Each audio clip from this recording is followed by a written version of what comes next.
Hello, everyone. Welcome to the CERIAS Security Seminar on this Wednesday, this absolutely lovely Wednesday.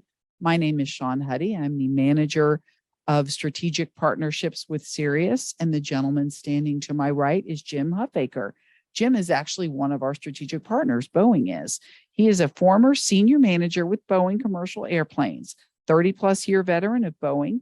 He leads a team that installs the onboard network server and or airplane interface device used by flight maintenance, cabin crews, and all phases of flight. In addition, this team is working to offer a safe and secure wired and or wireless connection to portable electronic flight bags from the airplane installed server for real-time data and offboard communications. His management experience includes leader of the electromagnetic effects design team on the 787, a leader of a team of engineers responsible for electrical and environmental control systems and avionics systems in the Customer Aviation Services Organization for the 737, 747, 757, and 777. His work experience also includes leader of the avionics design for the 747-400 onboard maintenance system, central maintenance computer, and the 777 OMS central maintenance computing function, a component of the airplane information management system.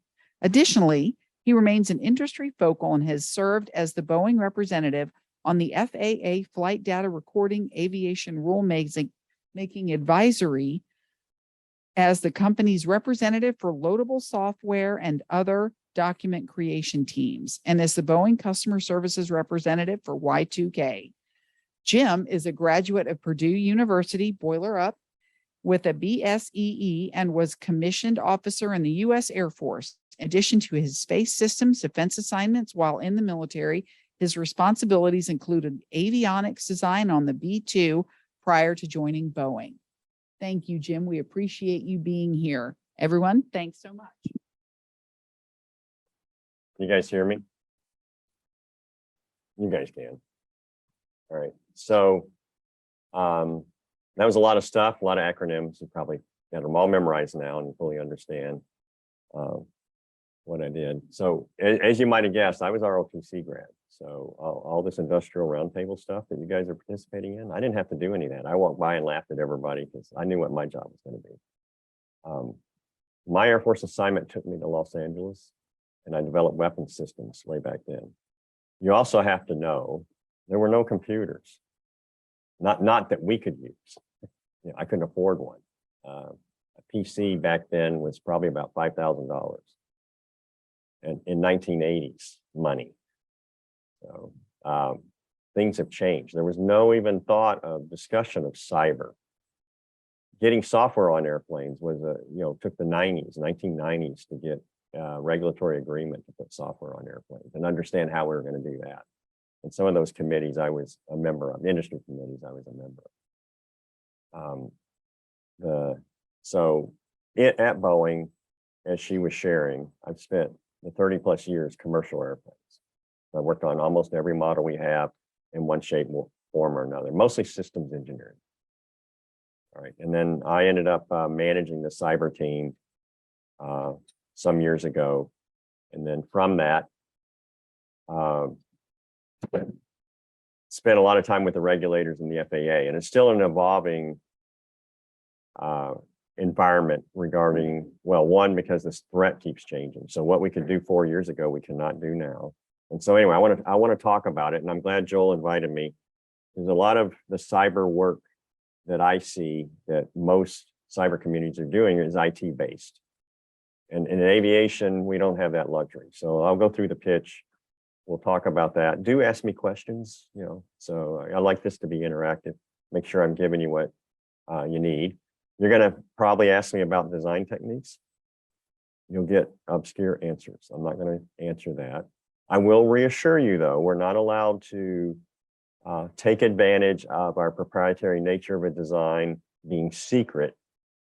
Ourselves and the regulator don't accept that as a cyber protection technique, because we realize the bad guys eventually may jump on our server, may figure out, actually get it on an airplane and start looking at it and figure out what we have or don't have. So we're not allowed to use that, but I'm still not going to give you specifics on that, unless you want to come work for Boeing, which is a good thing. And then we'll talk about that all day.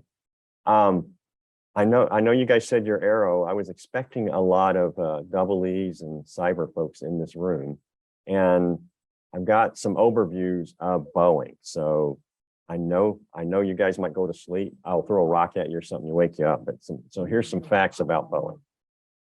Online, yeah. So the Boeing company, you know, again, I know the aero community is really versed in what we do. So we're pretty big, a lot of revenue sources. We're in a lot of countries. We're in a lot of states. You know, we're in most of the 50 United States. We have some Boeing presence doing something, manufacturing, analysis, whatever.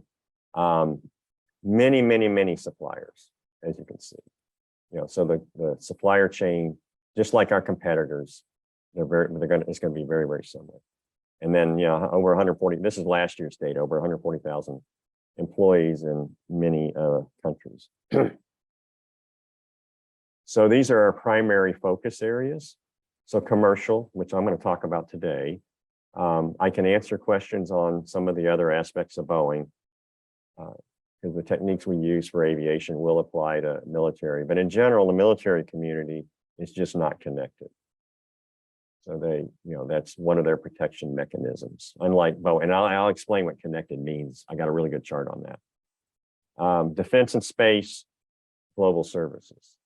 Now, in addition, our global services group, we are vertically integrating capability. So some of the supplier-based products that are provided to us, our global service of developing some of that capability. So some of the hardware that supports the functionality that my team develops is provided by the global services community. So we'll go area and just give you an overview. Commercial airplanes. We're located Puget Sound. This time of year, it's very lovely. You know, show up in December, it's a different story. We are the dominant provider. I know you can read data and says Airbus today is delivering more than we are. That's a really healthy competition. One year they do, next year they don't. Our goal is more years they don't. And so we're working hard for that. They have the majority of the narrow body market, unfortunately, and we have by far the majority of the wide body market. But if you look at ratios of numbers of airplanes delivered, the airlines are purchasing a lot more narrow bodies than they are wide bodies. COVID basically for a while shut down almost all our wide body deliveries. I mean, because they're used for the international travel, and that was affected heavily. But they're now getting better, and we're getting, you know, deliveries are going up, and the customers are now asking for the wide bodies. So our defense and space is in Arlington. The neat thing here is that bottom picture of the tanker. So that is a really neat idea. So it's based off a 767, and then it's been redesigned to meet military requirements. Our customers are not only US, but we have international customers for that tanker. And we had a version of the tanker we built for Japan and Italy prior to this that's still in service. We'll get a chance for you to ask me what some of these products are. If you don't know, yeah. So I was actually going to ask for the top. Oh, sorry. I was just going to ask what the top photo was, but you just said so that we could ask. That's later. a unmanned Navy product that provides fuel. And so it's been in Navy trials. There's been some news media about it, where it's on board ship and they're flying it off of that. So it's a relatively new product we have. It's a tanker, but it's unmanned. Pretty neat. So global services, pretty new division based out of Texas. Plano is very close to Dallas. So if you're familiar with that, a lot of our data analytics comes from that. So one of the goals we'd like to have, if I'm an airline and I'm operating worldwide, I don't want to have to stock components for my airplane worldwide. You know, sometimes they disappear. No one knows why, but it's expensive to do that. So with data analytics, and yeah, GE would stand up here and say, hey, we have the same thing. Well, no, it's our airplane. We have the capability. And the goal we want to get to is provide to an airline predictive maintenance capability so that when they're sitting at their home base and they're going to go fly that airplane and they want to go fly for 15 days, different places around the world. With data analytics, they would be able to do predictive maintenance and know what they should replace now so that when it's out and about, there's not a failure of a component that they don't have stocked at that other location. And therefore they take a delay because they'd have to fly the part in or spend the money and keep the components in that location. And as you guys know, especially you aero guys, I mean, the airplanes are full. I mean, there's thousands of electronic components that are on that airplane and mechanical that can fail. So the analytics is a big area with services we're providing, and I believe we're in the infancy. It's only going to get better. So and my system's part of that, which I'll talk about a little bit. So the difference in aviation. So let me show you this first chart. When you look at this chart, this is an absolute mess, but this is the real world. So if you see a couple little airplanes flying, and you see all the infrastructure that supports those airplanes. So everything from I certify a software update on some component on that airplane, and I do that. Let's say I do it with a supplier, and the FAA certifies that part. That supplier has to provide that part to the airline, and so that's what this ground-based activity is, and we need that part to be secure. So we don't want it to arrive at the airline or anywhere in this chain and have been altered, in a bad way. So that's a cybersecurity concern, and so we have techniques to protect that part. Whether it be, it doesn't matter what the part is on the airplane, but we want to know what we're installing is what we built.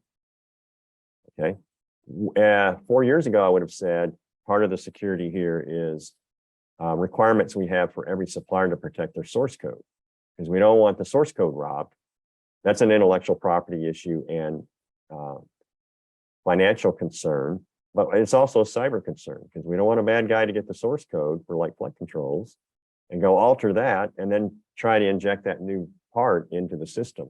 But unfortunately, the bad guys have gotten smart enough where that's a real live present threat today. Even if they don't steal the source code, there's capability to reverse engineer some of the loadable parts.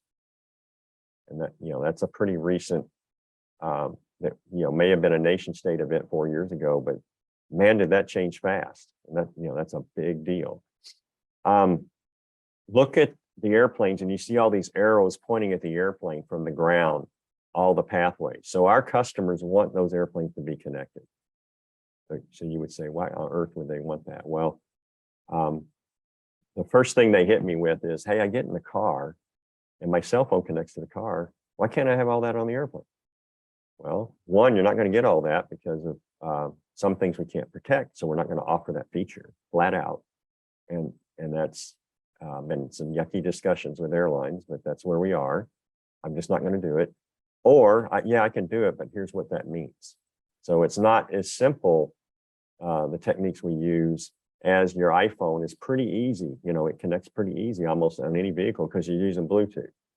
And one of the Apple products or Android products, depending on that car company has installed. Our connectability is very onerous. And again, it has to be for cyber reasons. And it's also very deterministic. So even though it connects, Angry Birds is not going to be roaming around on that airplane. The airplane won't allow it. It's looking for that possibility and it's just not going to allow it. And there's techniques we use to prevent that. But that's part of the certification. And that I talked about was on the airplane. So that's the flight crew use. We want to allow our flight attendants to have that same connectivity. And your question for either one of those are, why do they want the connectivity? Well, the flight crew, if you guys may not remember, but the ones in the back do. Flight crew used to carry what we call flight bags with them. And there were charts in those bags. And so the industry, with the introduction of the iPad, and there's competing devices in the Windows, but the iPad, Apple's device, is the dominating, it's called electronic flight bag, but it's the dominating use in the airlines. There's over 500,000 of them out there today, worldwide. And Apple is an excellent support of us in helping that be the dominant device. So when I was flying, literally on my flight, I would have to think about how to fold my charts. Because in a T-38, the last thing you want, the charts in my glare ski, I can't see anything. And I'm all trimmed up. I know I'm flying level, but I have no idea who's out there, whatever, because I'm looking at my map. Not okay. So I would fold my map such a way, and sometimes it took thought depending on my route, so that I could turn that map, quickly flip over. There was none of this glare shield in my face activity, and because I'm the only pilot, I'm the only one. Where the commercial guys had it easy. They could have a co-pilot or who's ever not flying open the map. So all that's been digitized. It's all on the iPad. And so if you give them connectivity, they get GPS signal. And those lazy pilots of today, the iPad just follows right along. They don't have to worry about any of this stuff that 30 years ago I had to worry about. Really neat feature. And then another neat feature is with the connectivity to the airplane, we can also provide connectivity off the airplane. So they can go get in-flight weather data. And Southwest, I'll give them all the credit. They monetized that in-flight connection. And how they did it was by you getting that weather data, the crew got more accurate data about turbulence. When I flew, turbulence data was, hey, I'm over the Rockies at 40,000 feet and I've got rough turbulence. Well, we're over the, you want to ask, we're over the Rockies, but that's the report we got. So I'm like, it looks like I'm over the Rockies. I guess I got to get ready for turbulence. Well, today they get the same graphic detail weather that you get watching TV, when a thunderstorm's rolling in here to West Lafayette. And from that, they're able to make better predictions from the airplane. And I don't know if you guys know it, but the seatbelt sign comes on a lot more than it used to be. Well, by doing that, Southwest was able to show that their in-flight injury rate was reduced by 60%. And so they took that data and said, hey, bosses, thank you for paying Boeing for this connectivity, because we've now earned it. I mean, it's paid for itself, our will. And so that's an idea of what that feature set allows. All right, so those of you that are cyber aware are like, wait a minute, where's that connection endpoint go? Who's protecting that endpoint? What if that endpoint gets compromised? And so the good news is Boeing says, hey, Mr. Airline, if you're going to have that endpoint, here's the rules you have to have associated with that endpoint. And then we assume they don't follow those rules. I mean, that's what we have to do. So that if that endpoint is hacked, it's not going to come back in through that endpoint and do something to the airplane. All right, so I'm talking high level, but I love this chart because this just shows you the convoluted mess that the industry has. All right, a question I'm asked a lot, hey, Windows found a CVE. You guys know what a CVE is? Yeah, I know you guys do. Go, tell them. Assessment. So code, no matter who builds it, has vulnerabilities. And we have an industry forum, Windows as an example, even iPhone, where folks are out looking for those vulnerabilities and the good guys report them.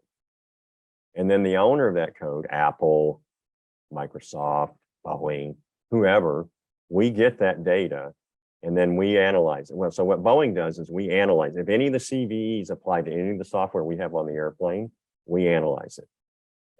And that vulnerability, in most cases, I will reassure you, does not have any effect on our system based on the nature of our design.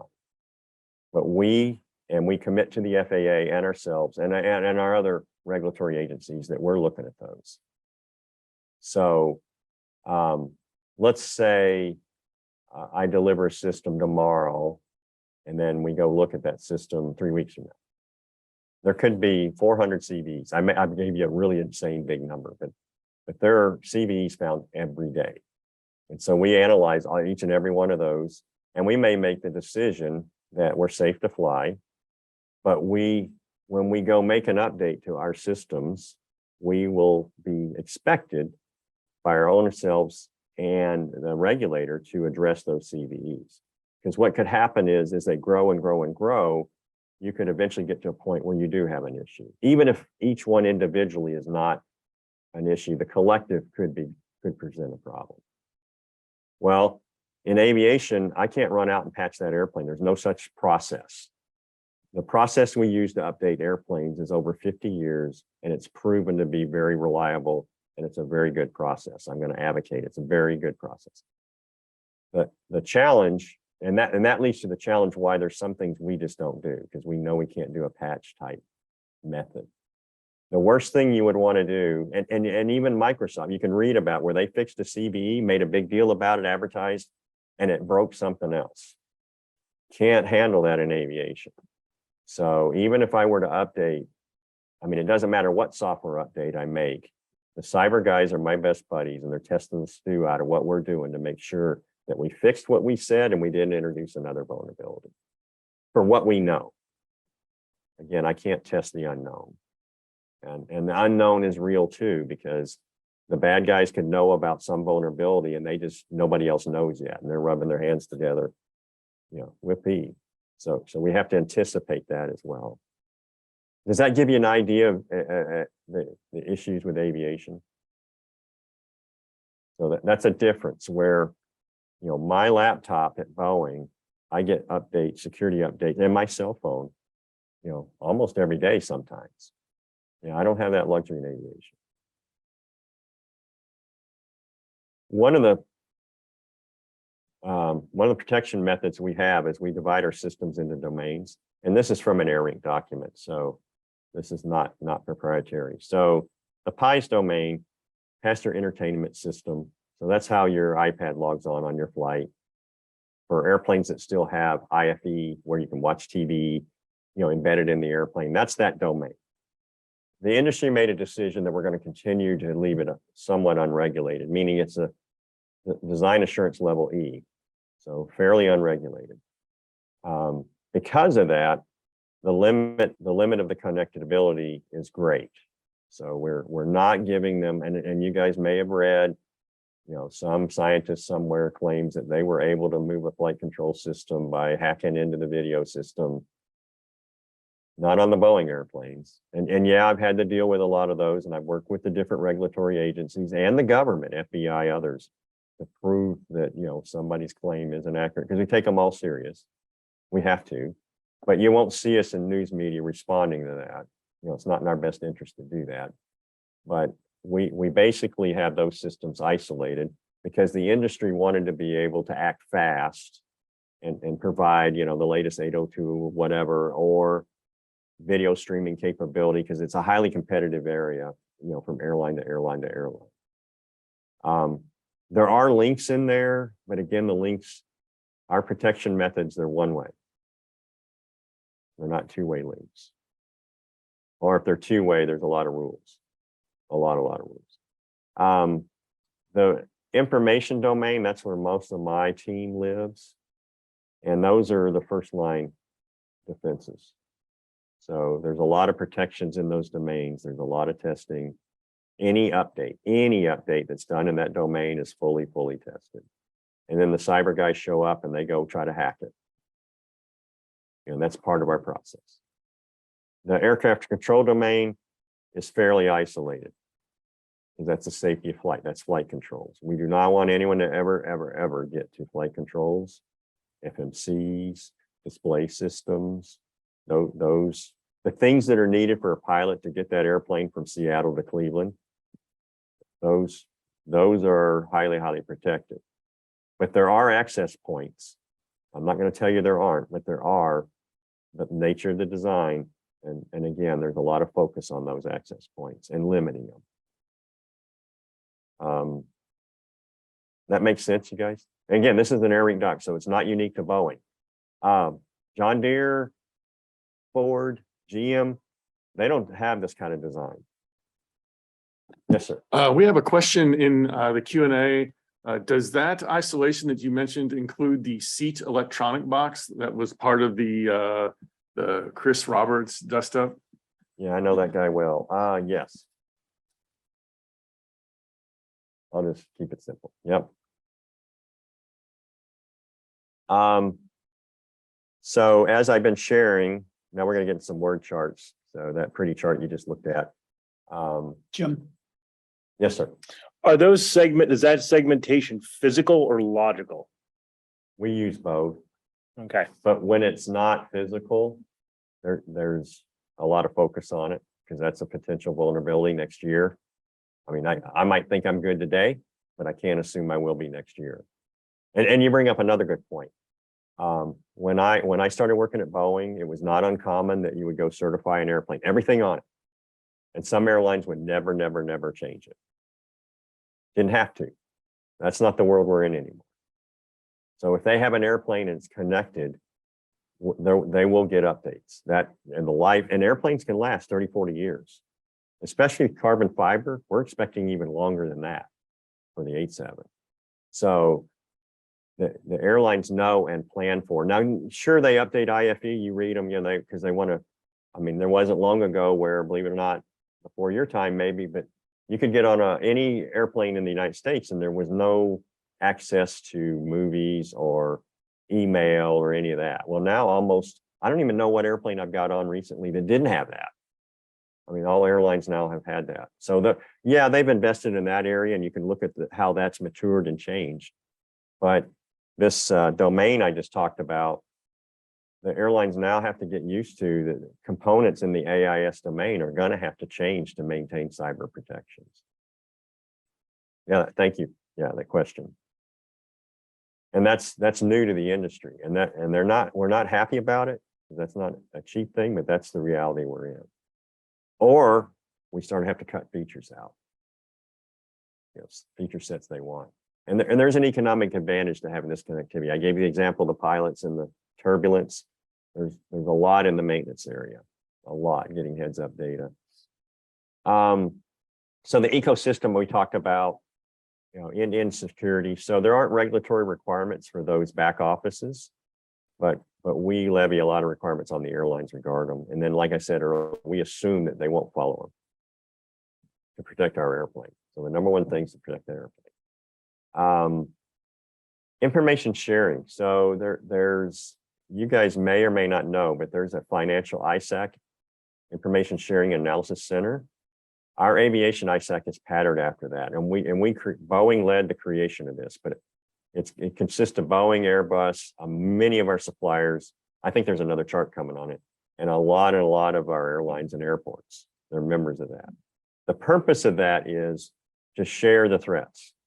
So every time a new threat appears, we share that immediately. There's a distribution method, and we don't share our vulnerabilities, but we share our threats. And your credit card companies, part of the financial ISAC, do the exact same thing. So whatever MasterCard hears about, they're going to share with everybody else. And that's how the industry is defeating this threat. All right, and then the robust governance part, I'm going to talk a little more about that, so I won't say more. In case you didn't know, our safety culture. So if you look at until COVID showed up, but every year prior to that, there were more and more flights. It's just an amazing amount. And if you look at our history, every year there were less incidents. That's a heck of an achievement. More and more flights, less incidents as time goes. We know for security, it's going to go the other way. As time goes on, there's going to be more and more threats. And so I use this chart with the airlines. Now the airlines get it, but at one point they were still in denial. I would say every airline now gets this. Some of them through some bad things happen with their reservation system or something. I'm not going to mention any names, but they learned the hard way. So aviation's heavily regulated. So this is just a timeline of all the guidance that's appeared. If you look, there were things showing up way even back in 1994. That's the far left side. And I haven't updated this chart. This has not stopped. So I'm going to talk about some of the other guidance that's out there. I'm asked this a lot, what standards do you use? How do you agree with the FAA? How do you agree with the regulators on, that you've done what you need to do and that you're cyber protected? In the early, somewhere around 2010, it was a struggle. Some of our people were smarter than the regulators. Some of the regulators thought they were smarter than us. And so it was a real hard discussion to say, have you done enough? And so there's been a lot of industry focus on creating guidance material. And the aero guys are probably familiar with this, but there's, DO is in an air rink. I mean, these are some of the guidance materials that are available, but these are ones specific to cyber. I want you to note, though, the beginning of it was NIST. So one of our presidents, as they recognized cyber was becoming an increasing threat, went and said, NIST, you're going to develop the standards for cyber. Now, I don't know, Joel, if that's what you guys teach here or talk about, but they were the start of, for industry, what we were going to use and the processes we we're going to use to. And that's why I list these standards. And a lot of these DOs are based on the NIST approach, but they're modified because they're more specific to aviation. The NIST guys had industry in general.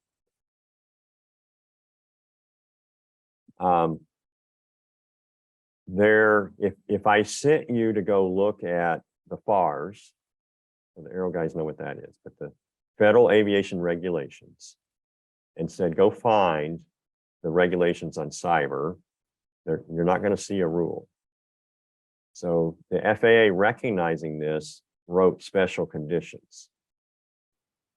They have not produced a new rule. The special conditions are public because they were published through there, but when you look through the FAR, you're not going to see FAR, 13.0 whatever that talks about cyber. So there's special conditions, and each of our models, there's a variation on them. They're not all necessarily the same. So as the bad guys have gotten smarter, the rules change a little bit on things what the regulator's looking for. So there's special conditions. They exist for every model. They're basically the same, but some of the newer models, they're a little different. When you have a rule, those in aviation, you have to get an agreement with the regulator on methods of compliance. And so these industry standards are pretty new. When these first came out, EASA, which is Europe, did not agree with them.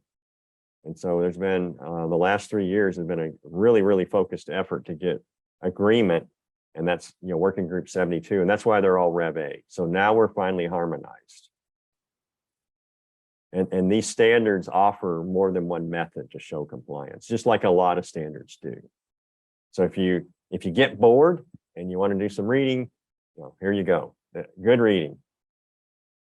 This is the Aviation ISAC. So I just had this chart in here so that you're aware.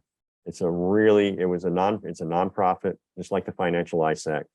It's active and it's out of date. There's double that number of members now, but it's a very important aspect in our aviation community. So I've got more charts, but I'm going to summarize here and then let you guys ask more questions, I hope. So again, I talked about all this. This is just a summary chart to get off the stage. You guys have any questions? The rest of the things are fun Boeing things. I'd rather not do those. I mean, they're fun, but if we can really have an interchange on cyber, I'd rather do that. So you guys in here, you guys have any questions? Yeah.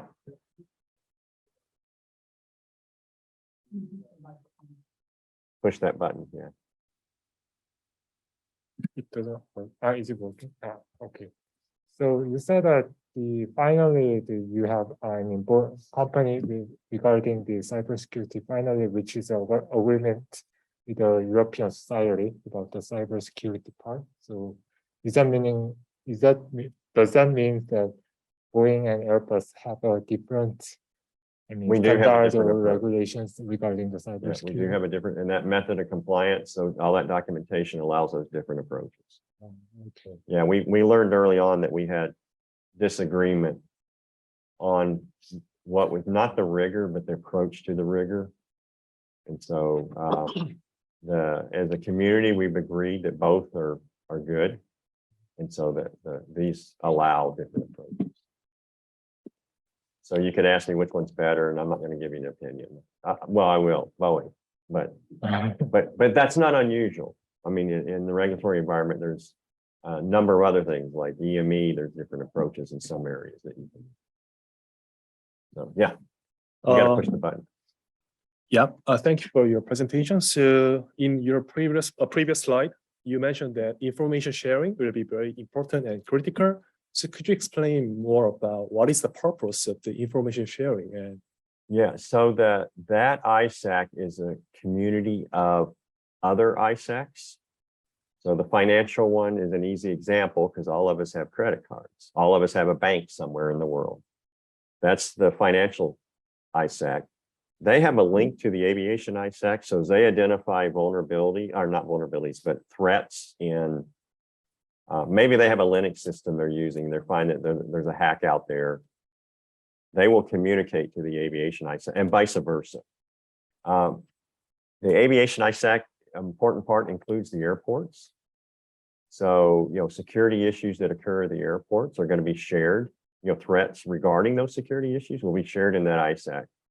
And the value of that is an airline might go, okay, I don't have that system, but as they analyze it, they may decide, you know what, my reservation system uses aspects in my code or my architecture of what you got hacked, or what that threat was, not what you got hacked. And then we're allowed together to address them. So maybe the bad guy doesn't know about that airline's problem yet, but they found the airport one as an example. Then the airline can maybe fix it and therefore not have that propagate into what they got, or Boeing for that matter, or one of our suppliers. For the That's the sake, value of the ISAC. for the sake of our students, both in the room and viewing and those viewing afterwards when this is a recording, you can Google or do a search for ISAC. There are a number of them for many of the industries, especially those that are critical to national security. Aviation ISAC that Mr. Huffaker is talking about, but at the base level, it's where even competitors within the industry can share information. Now, they don't give away competitive advantage to each other, but they say, hey, someone is trying to get into our network, and this is how we've seen they do it. Or someone has tried to subvert our product, and this is what we've discovered. And so they share that the entire industry can become safer and learn from each other. Now, they don't necessarily say, hey, here's our new product that's coming out, and it's going to be Or fantastic. here's what we're going to do to fix Yeah. it. Yeah. They don't share that. It's But they they share the share threat. what they see as potential vulnerabilities from primarily from a cyber perspective. And you need to do that. I mean, I can't say enough, and thank you, sir. Because the bad guys are doing the same thing. They are. They're out. Hey, I found this. Until we find an exploit somewhere. So that so it's proven to work very, very well. And again, an easy example is the financial industry. Yeah, things do occur, but they recover rather quickly. thank you. Anyway, yeah, that's long-winded. Any other questions? Yeah, we actually have two more questions in the Q&A. First one, is there any consistent vendor-wide effort to understand which data types might run into constraints due to the number of digits available? For instance, the 10-bit counter that counts weeks in older GPS satellites, leading to the date rolling over every 20 years or so. It's a good question. I won't say that we're looking at 2035 that way or anything like that. So yeah, I'll give you a short answer. Yes, there's consideration, but it is a real issue. Not long ago, we went from 16 to 32-bit Windows. I mean, I think that was was that Windows 10 or 11 or whatever update. But that was one of the main reasons, and that helps address this date issue. So we know we have another one coming, not just us, but the financial everybody. So we're expecting we'll get an industry-wide agreement and solution from that, and then that's what we'll use. So I don't have anyone specifically at Boeing, other than recognition of it, working on that item, because we know for the software we have that we're going to get a holistic answer from the industry, whether it be Windows, Linux, whatever we use. What was the other question? So, what is going to be the biggest challenge in designing and maintaining cybersecurity systems in Boeing airplanes in the next decade? Well, I wish I could look ahead and know for sure, but like I said earlier, there's things I can't do now that I could do 4 years ago. I want to maintain staying ahead of that because I don't want to continue to do that, to turn things off. We're not anticipating the ability to do it. So these standards that came out are going to help, the industry convince ourselves that we're doing all the right things. That it will convince the regulatory environment that if we follow these standards that we're doing the right thing. So let me give you another example of why I think that's important. So again, when I graduated, software was relatively new to the industry. I participated in the 90s in the meetings with the regulators on, you want to what? Put hardware on the plane and change the software and not roll the part number? No, we're not going to agree to that. And like, hey, that's where we're going. And I'm not talking, that was a half hour's worth of conversation. I mean, that took years to gain agreement with the regulator that this is where we're going. So today I have hardware platforms and I can put different software on that platform that it's entirely different function. It performs an entirely different function. But back in the 90s, we didn't have that luxury. We were expected to roll the hardware part number. And so we worked through the industry on the ability to create software part numbers because that did not exist and how we manage them. All right, the next thing is, well, how do you develop that software? So for those of you in Aero, you're familiar with some of our design requirements require 10 to the minus 9. Our ability to show that 10 to the minus 9 or 10 to the minus 12, depending on what the part is, margin of safety. Okay, well, you can't do that with software.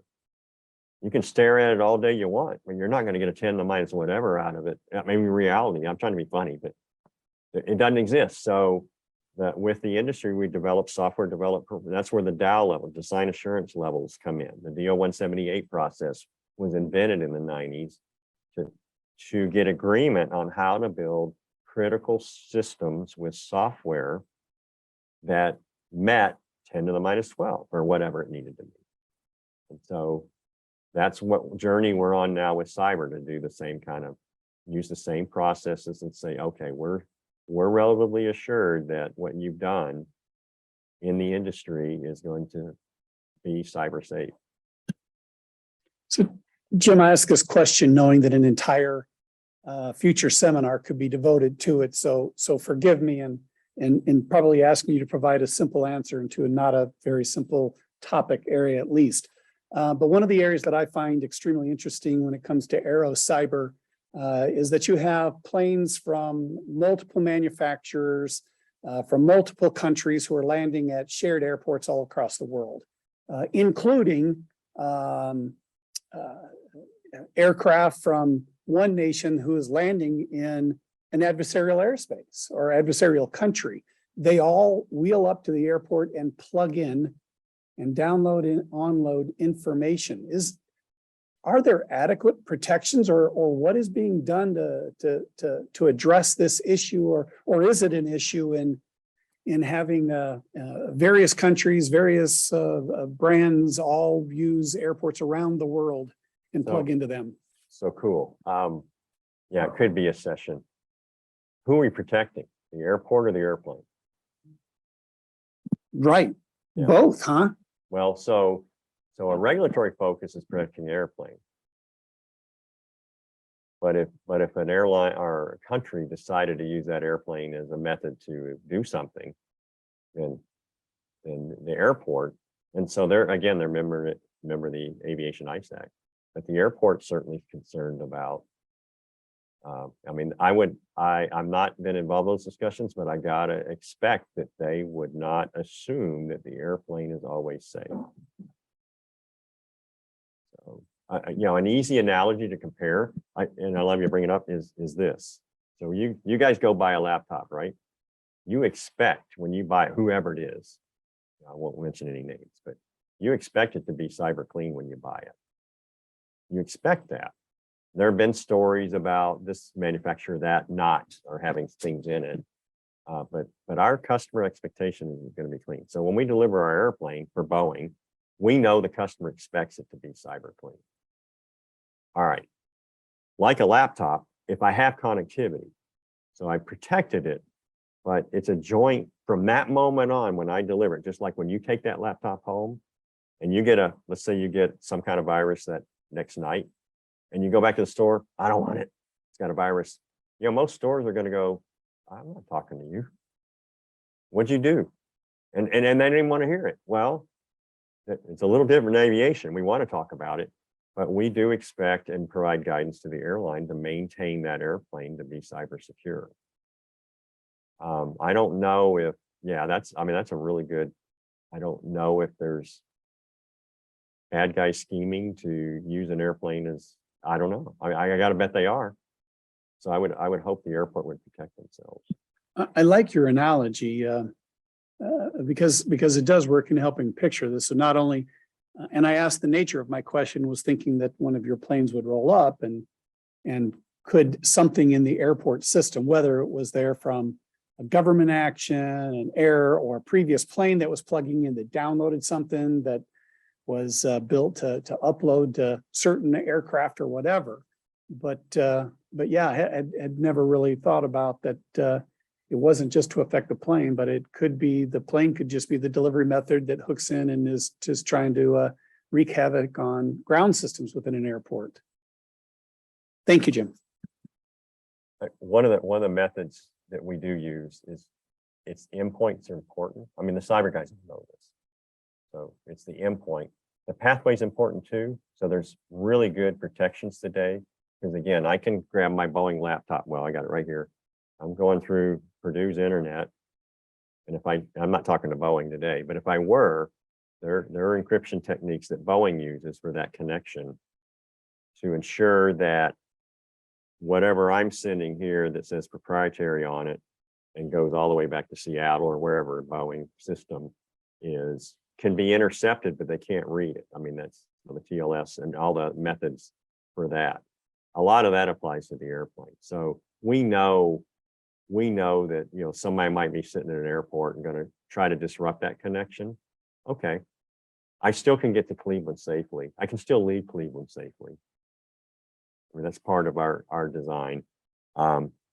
It might economically affect the airline when stay away from, but it's not going to affect safety.